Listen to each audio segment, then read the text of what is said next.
Hello everyone and welcome again to Spectacular Study, and today I will tell you about the search for life beyond the earth. So everybody just think, can life exist beyond the earth? See, every star has a Goldilocks zone. Okay. So the Goldilocks zone is dependent on how much is it bigger or smaller. If it's too much big, it would be far from it. If it's small or it gives less heat, then the Goldilocks zone would be like very near to it. So every star has Goldilocks zone, and some stars have planets. So if the planets fall in the Goldilocks zone, then why can't we study about them? Can't they be in the habitable zone? Yes, they can be. And those planets which I am talking about are known as exoplanets. So everybody, but the point comes that but we can't live in that extreme conditions. But to test that, like 2 to 3 years ago, a mission was held to send some extreme files to space to check that if they can live in that condition. And there were 12 total extremophiles in that mission, and out of them 3 survived. So can you think that can we survive in space? Yes, we can survive in space. So there are many types of extremophiles.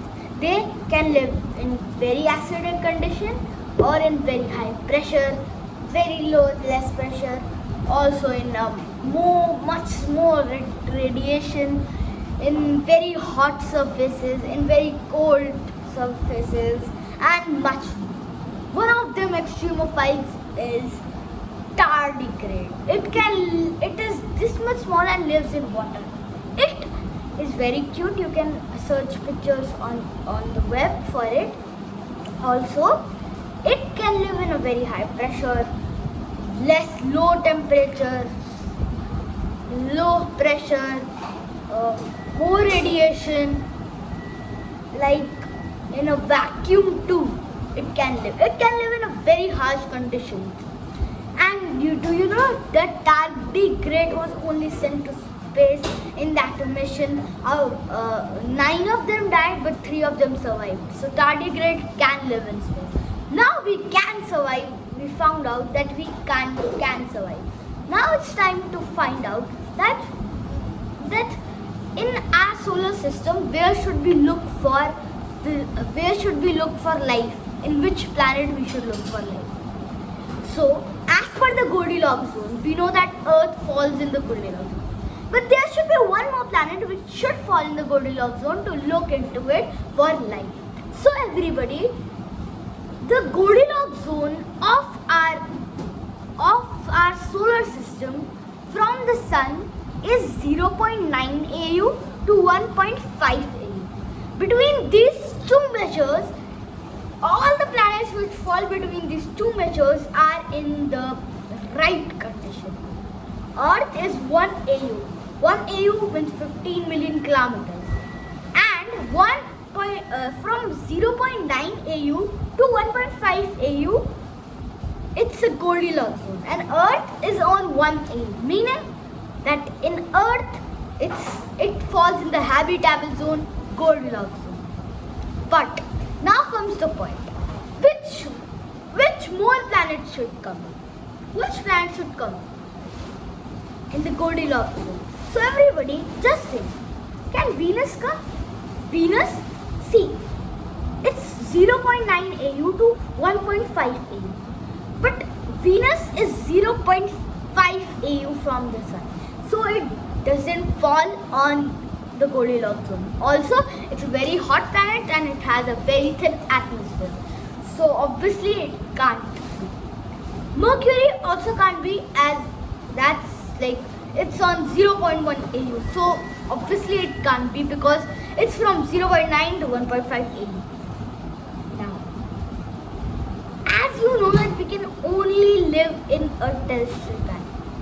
We studied these.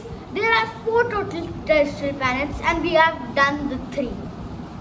Earth, Venus and Mercury. Mercury and Venus can't be. Earth is, but if we remove Earth and take these 3, Mars, Mercury and Venus. Venus we declared it's not. Mercury also we declared it's not. But what about Mars? Yes, Mars is in the Goldilocks zone. Mars, see, the Goldilocks zone is from 0.9 to 1.5 AU and it falls in 1.3 AU. So Mars is also in the habitable zone. Actually, it falls in 1.5 AU.